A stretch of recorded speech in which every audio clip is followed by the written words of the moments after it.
Start. महोदय, देश में जो उद्योग धंधा चल रहा है या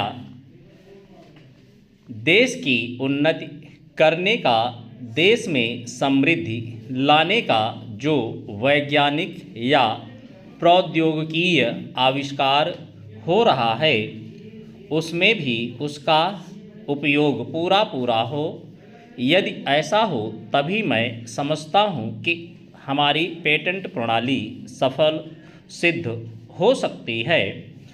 यह प्रश्न उठ सकता है कि किस सीमा तक व्यक्ति के अधिकार की रक्षा की जाए और किस सीमा तक उसके अधिकार का हनन किया जाए, ताकि समाज का अधिक से अधिक लाभ हो, समाज उसका अधिक से अधिक उपयोग कर सके।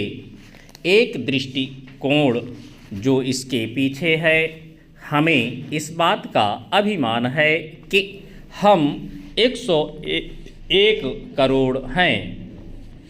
हमारी कई जातियां, कई धर्म, कई भाषाएं और कई प्रकार के रीति रिवाज हैं।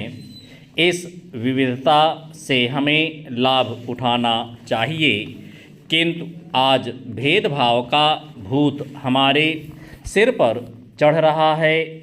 भारत को स्वतंत्रता मिली है, इसका अर्थ यह होना चाहिए कि गरीबों की सेवा के लिए आज तक हमें जो सुविधाएं उपलब्ध नहीं थीं वे मिली हैं।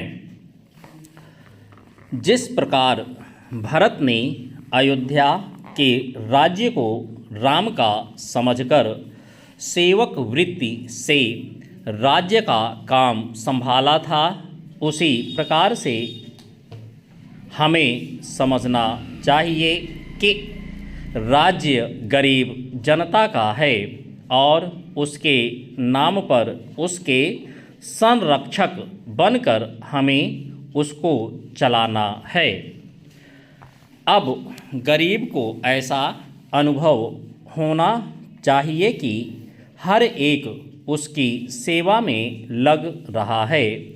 सूर्य के उदय होने पर धनी गरीब सबके घरों में प्रकाश पहुंचता है।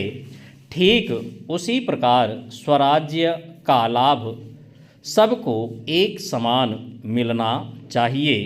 इसका सुख धनी निर्धन सबको बराबर मिलना चाहिए। जनता को हमने वचन दिया था कि स्वराज्य मिलने पर हम आपके दुख दूर करेंगे। अब वह समय आ गया है जबकि हमें अपने उस दिए हुए वचन को सार्थक करना है। इतने बड़े देश में विचार भेद होना स्वाभाविक है। देखना यह है कि हम लोगों के विचारों में कुछ समान अंश भी हैं या नहीं। यदि हैं तो सामान्य कार्यक्रम बनाइए।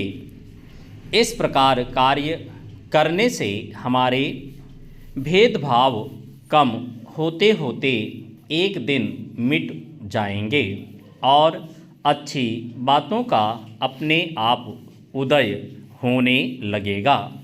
अगर उसी प्रकार भेद स्थापित करने का प्रयत्न किया गया तो लोग सत्ता के पीछे पड़ जाएंगे और स्वराज्य प्राप्त होने का आनंद हम लोगों को नहीं मिल सकेगा।